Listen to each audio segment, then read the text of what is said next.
স্বাগতম বন্ধুরা। মানুষ চলে যায় কিন্তু তার কাজ থেকে যায়, ইতিহাসের পাতায় অমর হয়ে থাকে। আজ আমরা শুনব এমন এক দানশীল বৃদ্ধের কাহিনী, যিনি সবার কাছে এক রহস্য হয়ে বেঁচেছিলেন আর রেখে গেছেন অমূল্য শিক্ষা। তাহলে চলুন শুরু করি। দূর অতীতে প্রাচ্যের এক শহর, নাম বাগদাদ। ব্যস্ত নগরীর ভেতর দিয়ে প্রবাহিত হচ্ছে দোজলা নদী। তার তীরে বাজার, মসজিদ, সরাইখানা আর শিক্ষালয়। শহরের প্রতিটি কোণায় জীবন স্পন্দন। কেউ বিক্রি করছে সুগন্ধি আতর, কেউ মশলা, কেউ বা বই, আবার কেউ পথের ধারে দাঁড়িয়ে ভিক্ষা করছে। সেই শহরের এক নিরিবিলি গলিতে বাস করতেন একজন বৃদ্ধ, নাম আব্দুল্লাহ। বয়স ৭০-এর ওপরে হলেও তার মুখে শান্তির ছাপ, চোখে আলো। তিনি ছিলেন ব্যবসায়ী, কিন্তু বয়সের ভারী ব্যবসা ছেড়ে দিয়েছেন অনেক আগেই। এখন শুধু মানুষকে সাহায্য করাই তার জীবনের একমাত্র কাজ। লোকেরা তাকে বলতো দানশীল বৃদ্ধ। তিনি গোপনে দান করতেন, এমনকি দরিদ্ররা প্রায়শই জানতই না কোথা থেকে তাদের ঘরে খাবার পৌঁছে গেল। এক শীতের রাতে ঠান্ডা বাতাসে শহর কাঁপছে। দরিদ্ররা কাঁথার নিচে কুকরি শুয়ে আছে। ঠিক সেই সময় আব্দুল্লাহ দরজায় টোকা শুনলেন। কেউ এসেছ কি? বৃদ্ধ প্রশ্ন করলেন। হুজুর, এক কিশোর কণ্ঠস্বর শোনা গেল। আমার মা অসুস্থ, ঘরে খাবার নেই, আমাদের একটু সাহায্য করবেন? বৃদ্ধ ধীরে ধীরে দরজা খুললেন। কিশোরের চোখে ভয় আর ক্ষুধা। আব্দুল্লাহ তার দিকে তাকালেন, মৃদু হাসলেন। তুমি ভেতরে এসো ছেলে, বললেন তিনি। কিশোর ভেতরে এলো, ঠান্ডায় কাঁপছিল। আব্দুল্লাহ তাকে গরম স্যুপ খেতে দিলেন এবং তার মাকে সাহায্য করার প্রতিশ্রুতি দিলেন। সেই মুহূর্তে বৃদ্ধির চোখে একটা স্মৃতি ভেসে উঠল, তার যুবক বয়সের দিনগুলো। কিভাবে একদিন তিনিও একেবারে নিঃস্ব হয়ে পথে ঘুরেছিলেন। যুবক বয়সে আব্দুল্লাহর জীবন মোটেও সহজ ছিল না। বাগদাদেরই আরেক প্রান্তে তিনি একসময় ছিলেন গরিব শ্রমিক। প্রতিদিন কষ্ট করে কাজ করতেন, কিন্তু আয় এত অল্প যে নিজের পরিবার চালানো কঠিন ছিল। একদিন বাজার থেকে ফেরার পথে তিনি এক আলেমকে দেখলেন। সাদা দাড়ি, মাথায় পাগড়ি, হাতে একটি বই। আলেম তাকে জিজ্ঞেস করলেন, যুবক, তুমি কেন এত বিমর্ষ? আব্দুল্লাহ বললেন, হুজুর, আমার ঘরে খাবার নেই, সন্তানরা ক্ষুধায় কাঁদছে। আমি চেষ্টা করি, কিন্তু আয় যথেষ্ট নয়।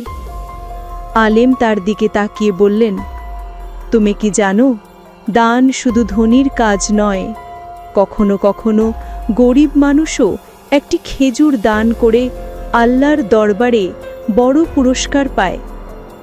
আব্দুল্লাহ বিস্মিত হয়ে জিজ্ঞেস করলেন, কিন্তু আমি তো নিজেই দরিদ্র, আমি কাকে দান করব? আলেম মৃদু হেসে বললেন, যখন তোমার হাতে কিছু থাকবে না, তখনও তুমি একটি হাসি দিয়ে কারো মনকে খুশি করো, সেটাও দান।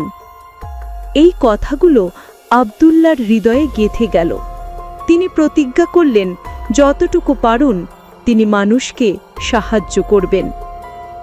সময় গেল, ভাগ্য পরিবর্তন হতে শুরু করল। ধীরে ধীরে ব্যবসা বাড়ল। তিনি হয়ে উঠলেন একজন সচ্ছল ব্যবসায়ী। কিন্তু তিনি কখনো ভোলেননি তার অতীত কিংবা আলেমের শিক্ষা।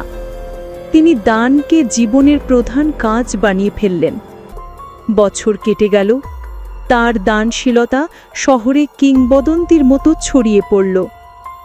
লোকেরা বলতো, আব্দুল্লাহর ঘরে কেউ খালি হাতে ফেরে না। তবে এক রহস্যময় ঘটনা ঘটল। একদিন রাতে এক অচেনা মানুষ এসে বলল, তুমি এত দান করো, কিন্তু সাবধান হও, কিছু লোক তোমাকে ব্যবহার করতে চাইছে। আব্দুল্লাহ বিস্মিত হয়ে তাকালেন। আপনি কে? কেন বলছেন এসব? অচেনা মানুষ শুধু হেসে চলে গেল। এরপর থেকে শহরে নানা রকম ঘটনা ঘটতে লাগলো। একবার দেখা গেল কেউ ভুয়া নাম দিয়ে সাহায্য নিতে এলো, আবার একবার কেউ দান নিয়ে কালো বাজারে বিক্রি করল। আব্দুল্লাহ দুঃখ পেলেন। তিনি ভাবলেন, আমি কি ভুল করছি? দান করলেই যদি মানুষ অপব্যবহার করে, তাহলে কি আমি থেমে যাব? ঠিক তখনই তার স্বপ্নে সেই আলেম আবার এলেন। বললেন, দান কখনো বৃথা যায় না। এমনকি যদি মানুষ অপব্যবহারও করে, তবুও আল্লাহ তোমার নিয়ত দেখেন। নিয়ত যদি খাঁটি হয়, তোমার পুরস্কার নিশ্চিত।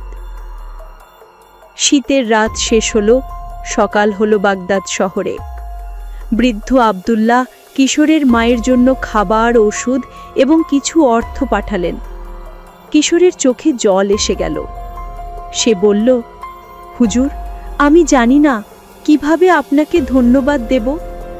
আব্দুল্লাহ তার মাথায় হাত রেখে বললেন, ধন্যবাদ দেবে না ছেলে, শুধু মনে রেখো, যদি কখনো সুযোগ পাও, তুমিও কারো সাহায্য করবে। দিনগুলো যেতে লাগলো। বৃদ্ধ আব্দুল্লাহর দানশীলতার কথা আরও ছড়িয়ে পড়ল। অনেকে বলতো যেন তিনি এক রহস্যময় সাধক। কেউ জানত না তিনি কতটা দান করেছেন, কত পরিবারকে বাঁচিয়েছেন।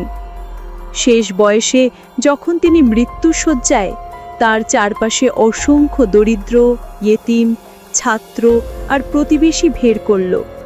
সবাই কাঁদছিল। আব্দুল্লাহ শান্ত কণ্ঠে বললেন, আমি কিছুই সঙ্গে নিতে পারবো না, কিন্তু আমার আশা আল্লাহ আমার অল্প দান কবুল করবেন। তোমরা সবাই একে অপরের পাশে থেকো। এবং কিছুক্ষণের মধ্যেই দানশীল বৃদ্ধ তার শেষ নিঃশ্বাস ত্যাগ করলেন। বাগদাদ শহরের মানুষ তাকে ভুলতে পারল না। তার কবরের পাশে প্রায়শই মানুষ আসত, দোয়া করত। অনেকে বলতো, এই কবরের মানুষ আমাদের শিখিয়েছেন সত্যিকারের সম্পদ হলো দানশীলতা। এই কাহিনী শুধু একজন বৃদ্ধের জীবনের বর্ণনা নয়, বরং এক শিক্ষণীয় বার্তা। নিয়ত যদি খাঁটি হয়, সামান্য দানও মহৎ হয়ে ওঠে।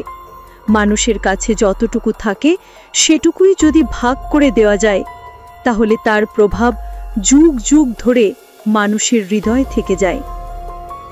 বন্ধুরা, দানশীল বৃদ্ধের কাহিনী আমাদের মনে করিয়ে দেয় যে এই পৃথিবীতে কিছুই চিরস্থায়ী নয়, তবে মানুষের ভালো কাজ মানুষের মাঝে চিরকাল বেঁচে থাকে। তোমরা যদি গল্পটি পছন্দ করে থাকো, তাহলে শেয়ার করো, কারণ হয়তো তোমার শেয়ার করা এই ভিডিও কারো হৃদয়ে দানের গুরুত্ব জ্বালিয়ে দেবে।